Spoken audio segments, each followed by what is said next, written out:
Itu yo persis kayak kalian. Mungkin ada ya apa, pingin buang angin kok di tengah orang banyak, biar tidak kelihatan kamu batuk. Oh, kok batuk? Oh, itu kan ada itu bareng padahal. Nah, akhirnya kan tidak kedengaran. Yang kedengaran suara batukmu. Nah, nanti kalau ada temanmu tanya kok batuk, false sign. Jadi ini sedang bikin tanda palsu biar aslinya tidak ketahuan. Ya. Assalamualaikum warahmatullahi wabarakatuh. Kembali lagi di channel saya Filsafat Online. Kali ini kita akan melanjutkan kembali ngaji filsafat bersama Pak Fardin Faiz dengan tema teori konspirasi episode 6. Sebelum kita mulai, mari kita baca basmalah bersama. Bismillahirrahmanirrahim. Oke, tanpa perlu lama-lama, mari kita mulai. Perhatikan, dalam teori-teori konspirasi kadang-kadang ada namanya hypersemiotik. Baik. Ini saya jelaskan dulu ketika membahas Umberto Eco. Boleh dicek di ngaji filsafat. Oke. Jadi hypersemiotik itu cara menciptakan tanda yang sifatnya hyper itu melampaui realitas. Oke. Ada yang model pseudosain. Pseudosain itu hanya melihat sebagian kecil tapi disimpulkan semuanya. Baik. Hanya melihat orang ini pernah bohong, ini loh buktinya. Tapi terus kita simpulkan keseluruhan hidupnya pasti dia pembohong. Oke. Hanya melihat 1-2 orang Islam yang melakukan teror, terus disimpulkan semua orang Islam teroris. Baik. Ini namanya pseudosain. Kadang-kadang jadi bahan untuk teori konspirasi. Buktinya mana? Diambil sebagian kecil saja yang sesuai kepentingan tadi. Baik.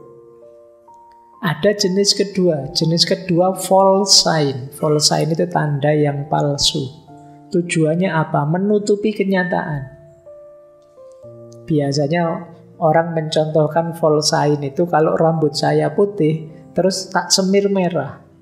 Baik. Begitu disemir merah kan putihnya hilang. Orang anggap saya, wah Pak Faiz gaul nih. Dianggapnya saya sedang gaul, padahal itu nutupi rambut putih. Oke. Ini namanya menutupi realitas dengan realitas yang lain. Persis ketika orang ditanya, Pak, kok yo melakukan ini toh Pak, kebohongan ini. Alah ngapain sih bahas kebohongan saya? Itu loh ada kasus besar-besar korupsi macam-macam. Jadi seolah-olah kesalahannya itu tidak usah dilihat. Ada banyak kesalahan besar yang lain. Baik. Ini cara berpikir false sign. Jadi menutupi realitas dengan realitas yang lain. Itu yo persis kayak kalian. Mungkin ada ya Pak, pingin buang angin kok di tengah orang banyak, biar tidak kelihatan kamu batuk. Oh, kok batuk? Oh, itu kan ada itu bareng padahal. Nah, akhirnya kan tidak kedengaran. Yang kedengaran suara batukmu. Nah, nanti kalau ada temanmu tanya kok batuk, false sign. Jadi ini sedang bikin tanda palsu biar aslinya tidak ketahuan. Ya, terus ada namanya recycle sign. Recycle sign itu data lama. Tapi karena kita perlu, padahal tidak relevan, kita pakai lagi sekarang. Saya pernah itu ada di medsos itu. Ini peristiwa kecelakaan di Afrika. Ada gambar mayat bergelimpangan. Tapi terus dikasih caption, inilah kekejaman tentara. Ini namanya recycle sign. Tidak tentang itu sih, tapi dipakai sebagai ilustrasi tentang itu. Daur ulang data untuk kasus ruang dan waktu yang berbeda. Baik. Ada lagi namanya superlative sign. Superlative sign itu ya tanda yang berlebihan. Itu seperti dramatisasi tadi. Tidak seheboh itu, tapi dibikin sangat heboh. Oke. Ini yang disebut hypersemiotik dalam teori konspirasi. Cara meramu sehingga lahir teori konspirasi. Kadang-kadang pakai pseudosain, kadang pakai false sign, kadang pakai recycle sign, superlative sign, dan lain sebagainya. Lanjut. Ini mungkin terakhir ya. Tapi terus gimana Pak kalau saya berhadapan dengan orang yang mengagungkan teori konspirasi? Di salah satu sumber saya sebutkan diam saja. Nggak usah diajak debat. Nggak ada selesainya. Mungkin ada orang yang masih percaya bumi datar, mungkin ada orang yang macam-macam kan. Teori konspirasi tadi termasuk konspirasi COVID, konspirasi ini itu. Oke. Mereka yang sangat yakin dengan teori konspirasinya ya sudah. Jangan capek-capek meladeni debat mereka. Kenapa sulit? Kenapa kita jangan capek? Yang pertama, cara berpikirnya tidak memungkinkan untuk berdebat. Baik. Kenapa begitu? Yang pertama, cara berpikir mereka itu spekulatif. Spekulatif itu kira-kira. Baik. Bisa iya, bisa tidak, tapi mereka sudah memastikan iya. Ini yang sulit. Kalau ditanya buktinya ya sulit. Oke. Jadi spekulasi itu kan masih kayak kita membahas yang gaib-gaib itu loh. Kalau tiba-tiba saya bilang di sudut masjid sana ada perempuan, itu kan memang ada. Ya misalnya, itu kan kamu sering nonton yang horor-horor itu ya. Minggu depan kita bahas itu supernaturalisme. Jadi di sudut sana, ketika saya bilang begini, itu kan bukti faktanya sulit. Kamu bisanya ya spekulasi-spekulasi, wong kamu ndak bisa lihat langsung. Oke.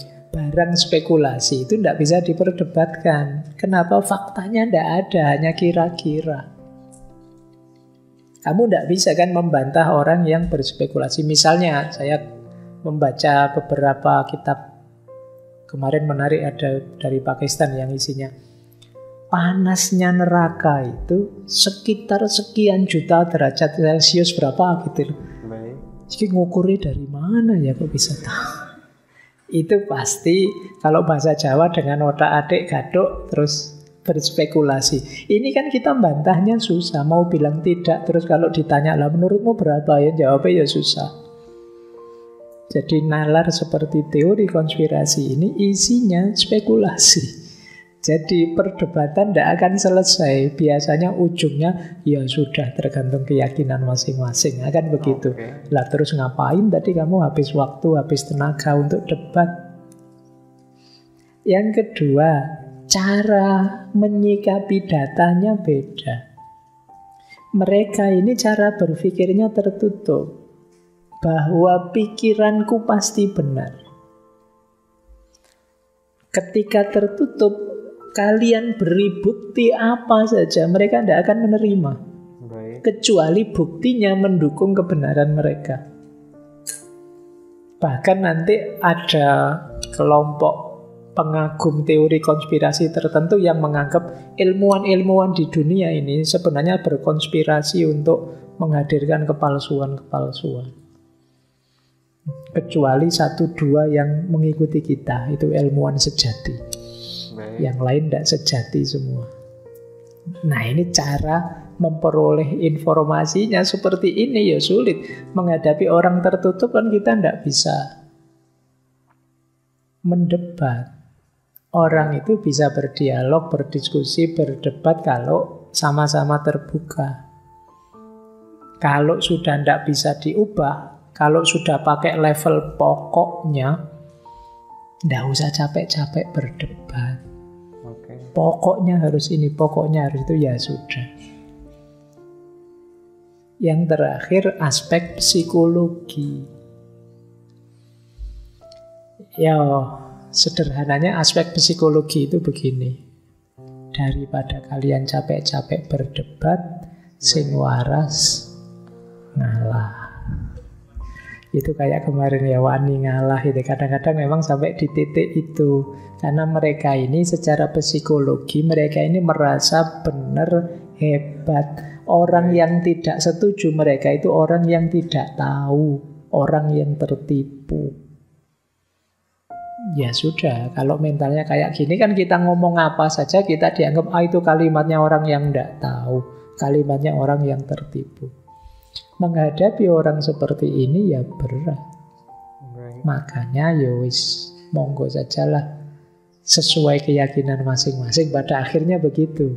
Oke. Sampai dia terbuka dalam arti yuk siap menerima data baru, menerima fakta baru, siap diyakinkan, tidak merasa dirinya satu-satunya yang benar dan lain sebagainya. Oke. Jadi yang terakhir ini untuk menyelamatkan kita juga biar tidak capek. Baik. Karena kadang-kadang kita itu kan sering, apalagi yang muda-muda, sok panasan kan, ada gini, wah dibantah terus kamu, gegeran di komennya Facebook, komennya Twitter, tidak selesai-selesai. Ya wis lah, monggo kan gitu saja sudah. Baik. Biar kalian tidak terlalu capek. Baik. Oke. Thank you yang sudah nonton sampai selesai. Kurang lebihnya mohon maaf. Wassalamualaikum warahmatullahi wabarakatuh.